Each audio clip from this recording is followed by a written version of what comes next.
Welcome back, guys. It's Drew, and if you're tuning in from last episode, we are going to meet Finn right now. She's our best friend slash possible love interest. I'm not quite sure. They leave it kind of ambiguous whether or not Finn's into her, or I mean Miles is into Finn. All right, let me see. But it looks like we got a crime to stop real quick. Let me see. Say it to my face. Pick on someone your own. Whoop, whoop. All right, it's been a few days. I'm gonna have to shake off the rust a little bit. I'm gonna use these guys as like my little warm up. These guys are my treadmill.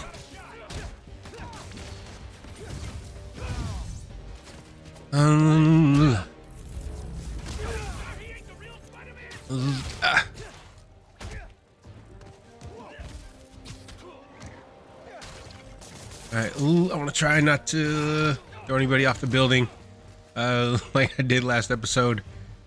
Wait, are there more guys over here? Oh, about the guy right in front of you, Drew.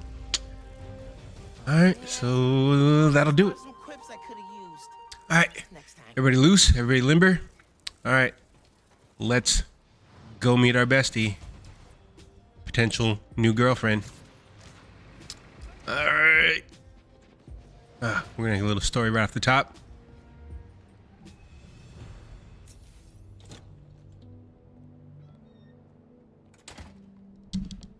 Hey, Molasses, up here. Fire is Like, shaky. I know I mentioned it in a previous episode. I'm not gonna spoil who the big bad is. But I did just want to compare and contrast like the way they go about building up the relationships that Peter has in the first game versus how they do Miles. And it's not bad the way they do Miles, but it's just I don't know exactly what they did or how they did it, but they definitely got me to care more about the people in Peter's life than I do about the people in Miles's life. It might be because like I have a history of knowing who characters like MJ and Aunt May and Otto particularly who they are, you know. And I don't really know Finn. I've never heard of her before. I don't know if I think she's unique to this game, right? Never heard of this guy before. I don't think he's, as far as I know, I don't think he's a real character from anywhere else but here. I know Genki, that's about it. And Rio Morales. Like his dad and his uncle were and are the most compelling characters in his life for me personally. You know?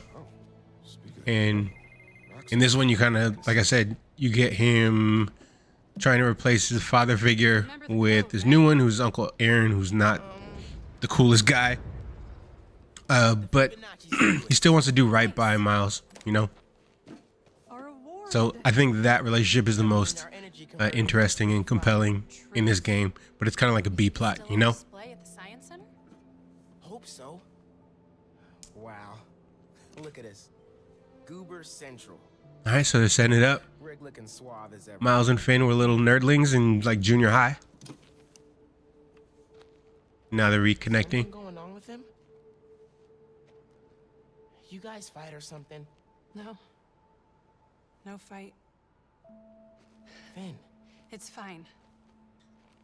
why do we really lose I time? don't know. I just think they kind of, I don't know. I don't want to criticize the way they told the story Crap, now I'm late. because I couldn't do any better, you know? But it's just, I don't know why I just cared more. Maybe because I spent more time with Otto and Peter, you know? No secrets. Okay? Yeah. Maybe. And you see If you're Otto get screwed see you over the soon, course of the short story while Peter's doing other stuff. You know I'm And taller than you now, right? it spends time. If you don't know any better, it's comes off like it's going to be like one of the B plots or like background things, and then you realize that no, this is the main story, you know? All right, let me see. Middle school graduation was bitter. Man, it was so good to see Finn. It set it up that like Mr. Negative was gonna be like the main big bad. A little later. I gotta get home from Mom's rally.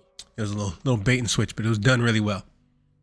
Good time to use this unlimited ride pass. All right, and right now they're teaching us how to use fast travel, which I don't know why you would ever use fast travel in a Spider-Man game. The traversal is like a big part of why I think most people would want to mess with these games at all, right? Phone, check. Subway card, check. And here we go. It's this sequence was one of the sequences I remember seeing when they first started showing off this game. And showing off like the PlayStation 5 and what it could do, and how good the games look.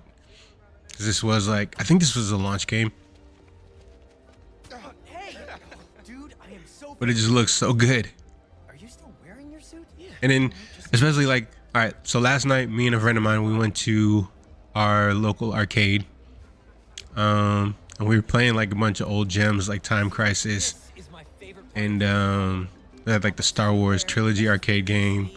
Awesome music. And Guitar Hero. And it's like a lot of like PS2, Dreamcast era, you know, original Xbox and GameCube. That generation of games. Let me see. Similar skill sets, right?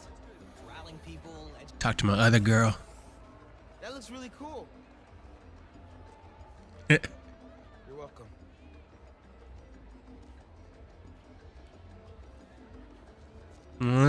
They are cute. Sorry. They're really cute together. And he likes her. And she likes him. What I was saying is, Basically already mastered Espanol. yeah, I know this game looks good. And even when you look at it, I'm sure you can tell like, wow, everything looks like really crisp and all that. But when you hold it up next to like that generation, where it was like all like muddy polygons and things like that, and it was much lower resolution, it really highlights how insanely far we've come, What do you mean? right? And it's fun to think how much further we can go. Let me see. All right, if you don't remember, that's the chick from the original Spider-Man game. Peter saved her and recommended she go to this shelter, and then she cleaned up and got her life together. Let me see. So we're doing that old Sesame Street thing where you just, who are the people in your neighborhood? All right, getting to know everybody.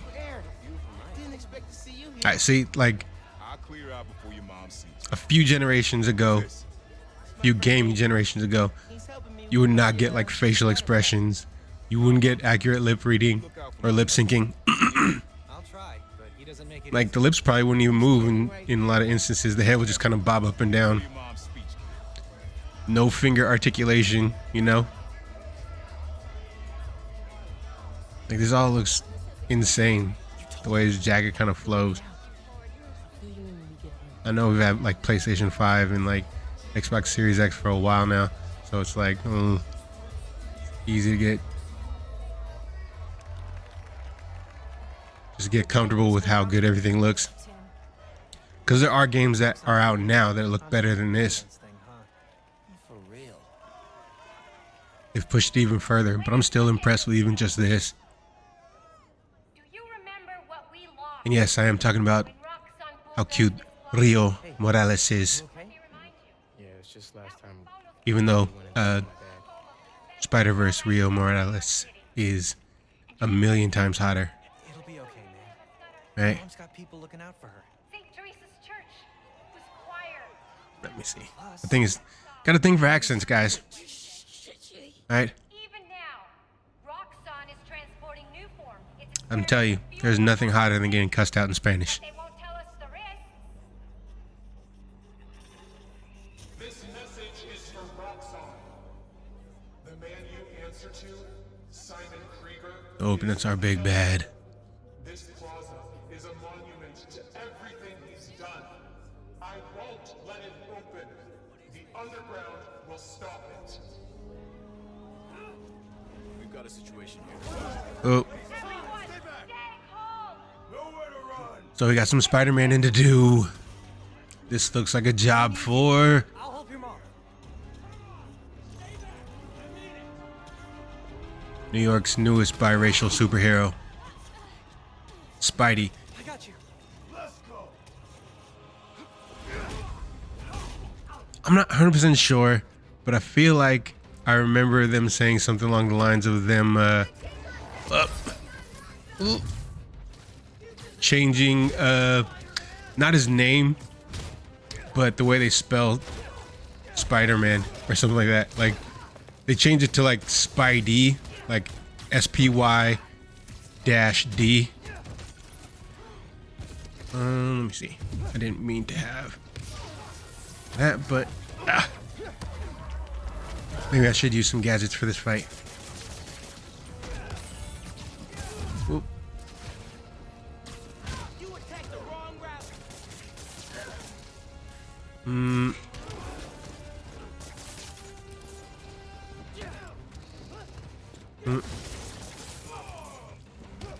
Okay, okay.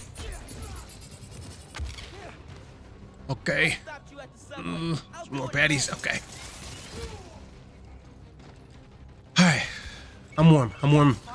I'm warm. We got the combat down. We can do this. What?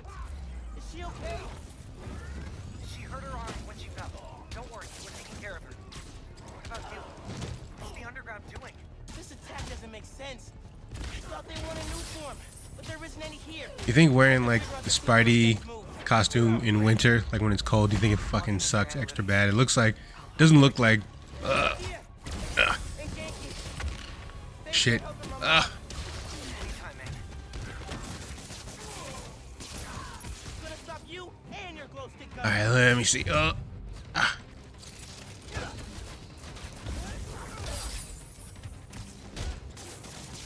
Shit. No. I won't. God damn it. Come on.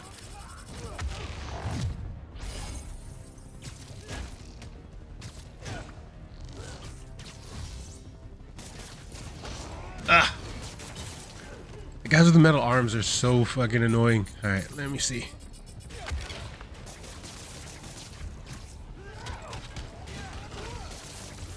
Goddamn. Okay. I've had it. Look.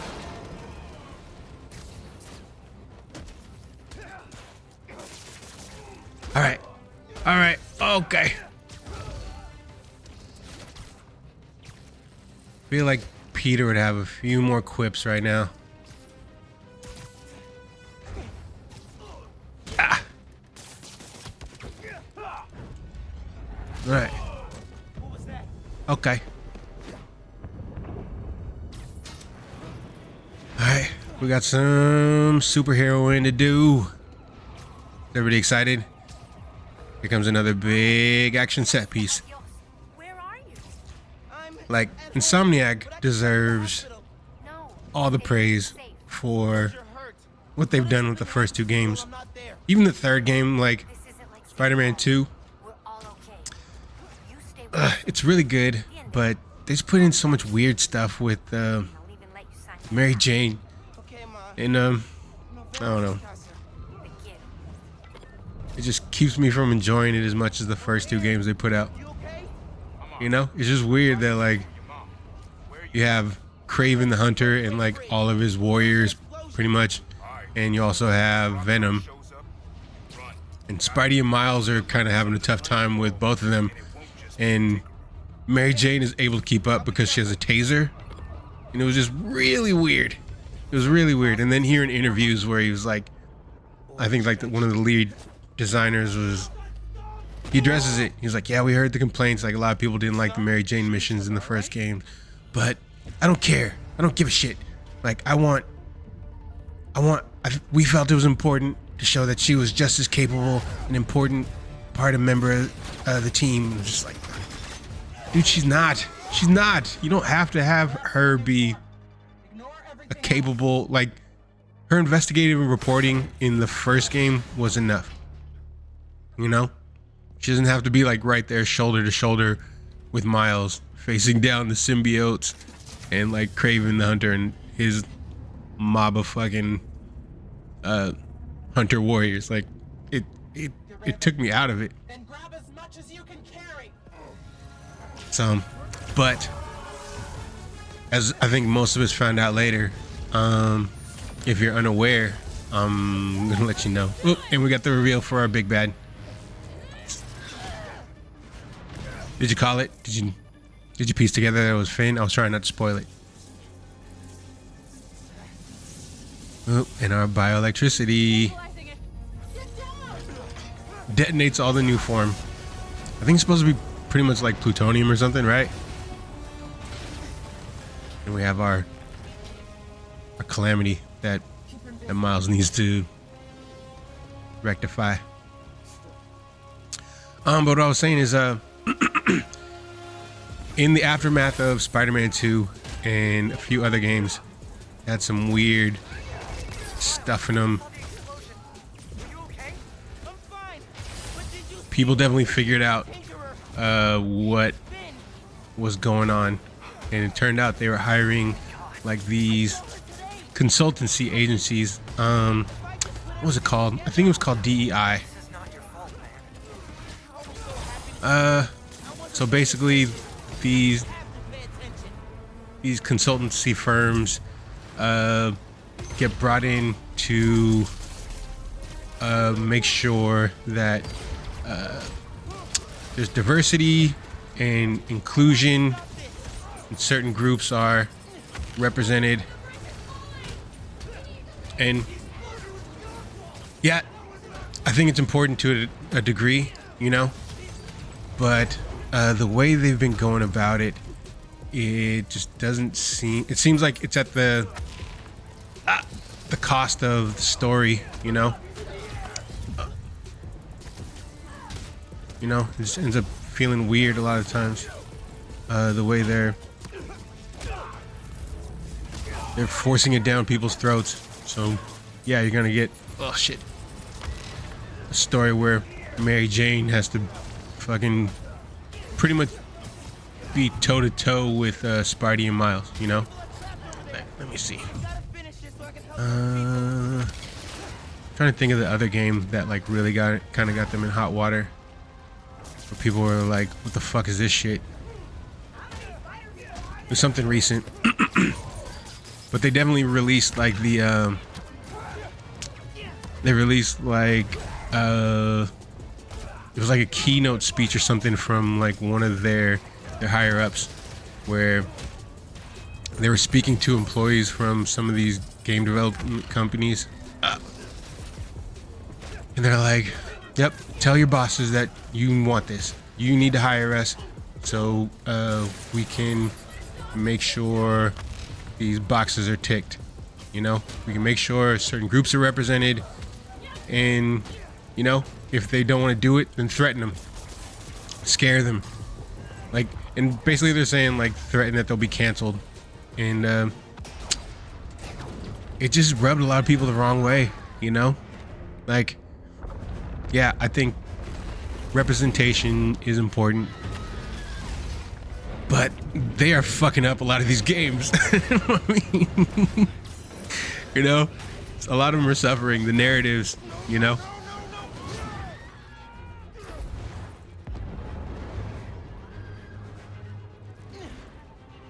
There's a lot of people who seem to be like inserting their politics into let me see, into these games.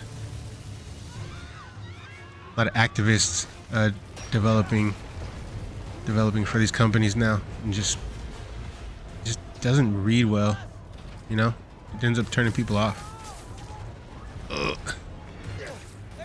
Alright. Let me see, but the name of the company was like Sweet Baby Inc. You can look it up.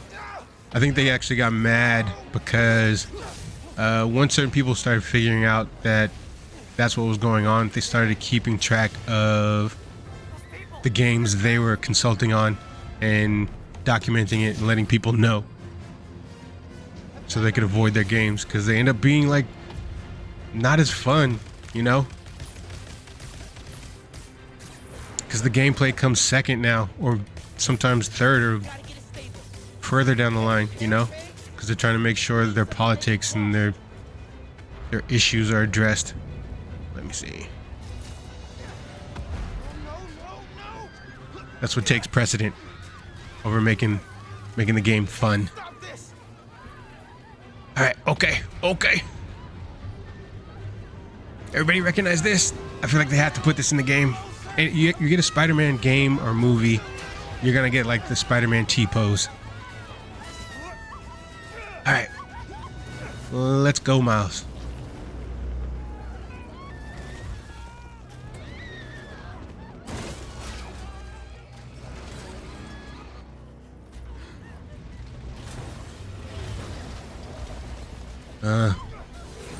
Look at him go. All right, and this is why when I was a kid I fell in love with Spider-Man. Like all the acrobatic heroics, it just looked fucking cool.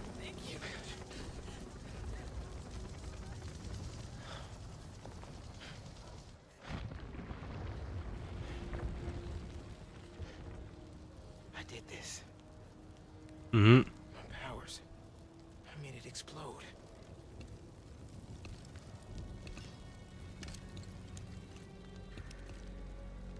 Here you go. The Roxxon thugs. Remember when I told you the Roxxon wasn't super cool? Roxxon's not super cool, guys. I have no idea. Copy. No! No, I'm not your enemy. What are you doing? He saved us. Hey, leave him alone. I'm recording this. We're watching. Put that phone away now. I said put that phone away now. Hey, get your hands off me. Leave now. This is your last warning. I saved them. And I think I messed up, guys, because I think I've been using his invisibility powers Where'd he go? in the last few episodes, but I think this was supposed to be like the big reveal, you know?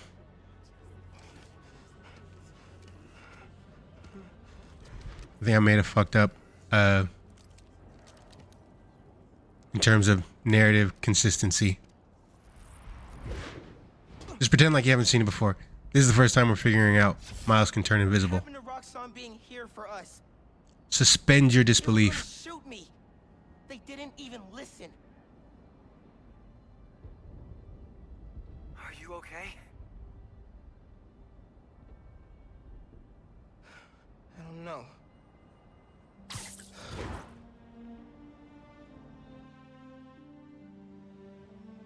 All right, so I'm going to wrap up this episode, guys. I appreciate you hanging out with me. We're going to pick it up next time.